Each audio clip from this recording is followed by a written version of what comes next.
Hello and welcome to PTC Express Video Tip of the Month. My name is Leo Green. Today we're going to be talking about the Variable Section Sweep Tool, or just the Sweep Tool, because as you'll see, it doesn't need to be variable in section. So let's choose the tool and let's just pick a trajectory. Now you'll notice here in this case, this trajectory does not have tangent edges or tangent ends all the way around. And so if we choose to go right-click Sketch, no response. No response, and that's because for a variable section sweep, the trajectory must be tangent throughout. But on the options pane, you'll see I can toggle it from variable to constant section. Once done, right-click Sketch, I can immediately go to the sketch. And what I'll do in this case is I'll just quickly sketch a closed section. And you'll see I get a nice preview, mitered ends, or mitered corners and all, ready to go. So you can use the sweep tool even though your trajectories are not tangent everywhere. That might be helpful to you. Let's take a look at some of the other options now.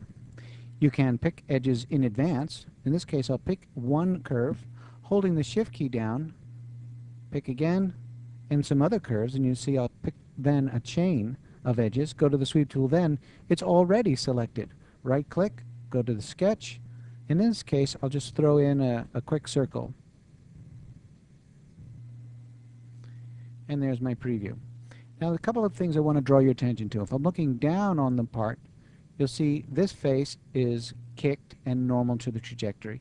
And if I look at it from the side, you'll see this section is also kicked, looking like it's normal to the trajectory. And indeed, it is normal to the trajectory in this case, because that is the default, normal to a trajectory. But there are two other options.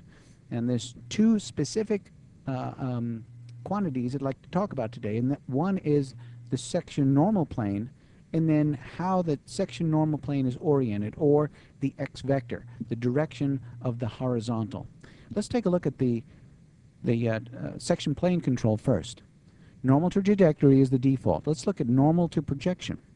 If I use the normal to projection and pick a plane, it will redirect all the section planes so that all the section planes are now normal to the chosen plane. So you can see here that this section looks like it's still normal to the trajectory. That's because in this case this curve lies on that plane. Whereas at this end you'll see instead of being radial or fanned out normal to the trajectory, the sections are taken always normal to this plane. So this is kind of a combination of normal to trajectory here and normal to the plane here, depending on the plane that you choose.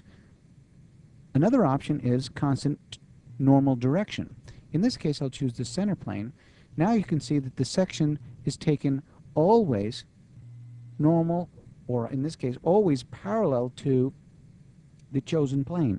The section normal then is always normal to this plane. Constant normal direction. So those are three options for the section control. That one does get people confused, and I hope that this makes a little more sense to you. Normal to trajectory, regardless of the planes. Normal to a projection, so that would take the section plane control always normal to a trajectory as if it were projected on this plane, and then constant normal direction, so that the section plane normal is always normal to the chosen plane. Okay, let's take a look at something else now, a little more complicated.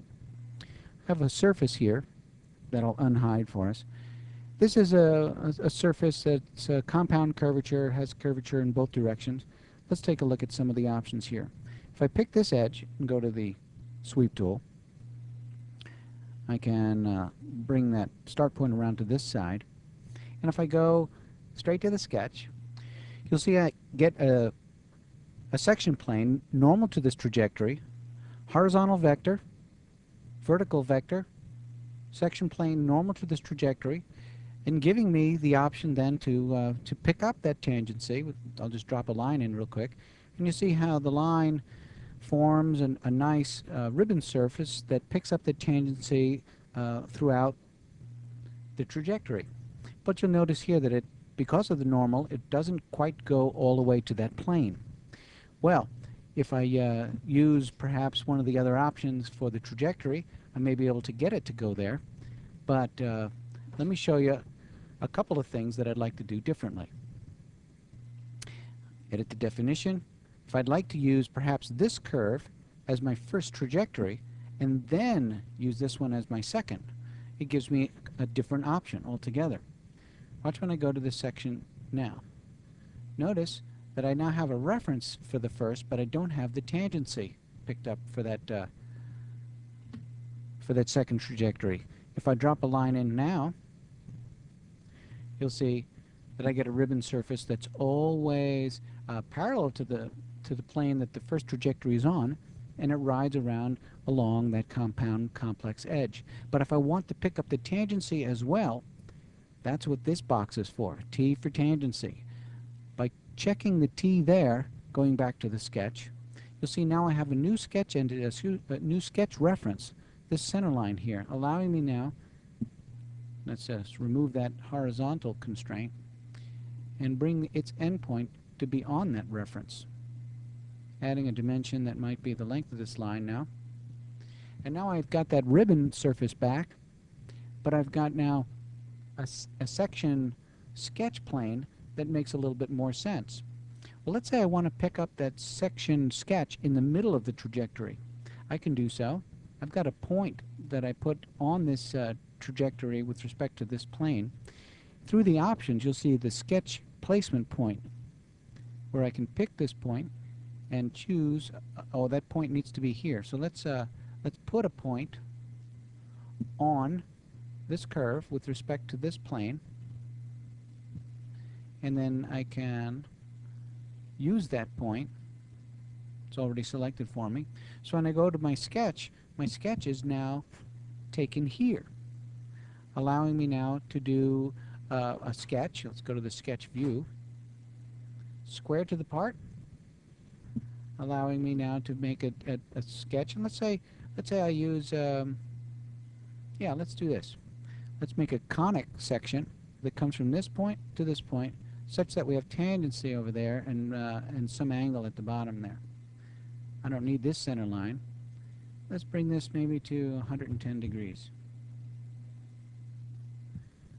Now you see I've got a very interesting compound complex shape, maintaining the tangency along the top, fixed angle at the bottom, following the two trajectories, normal or coming square to that plane. Let's review. X vector, normal, and tangency for each of your many trajectories. Section plane control, or the section plane, can be normal to the trajectory, normal to a projection of the trajectory, or constant with respect to a chosen plane. Your horizontal vector can also be controlled in a variety of ways. Well, I hope a little of this made sense to you. I've enjoyed sharing with it a little bit today, and I hope that you join us again next month as we come up with something else. Again, my name is Leo Green, and I hope you've enjoyed this video tip of the month. So long now.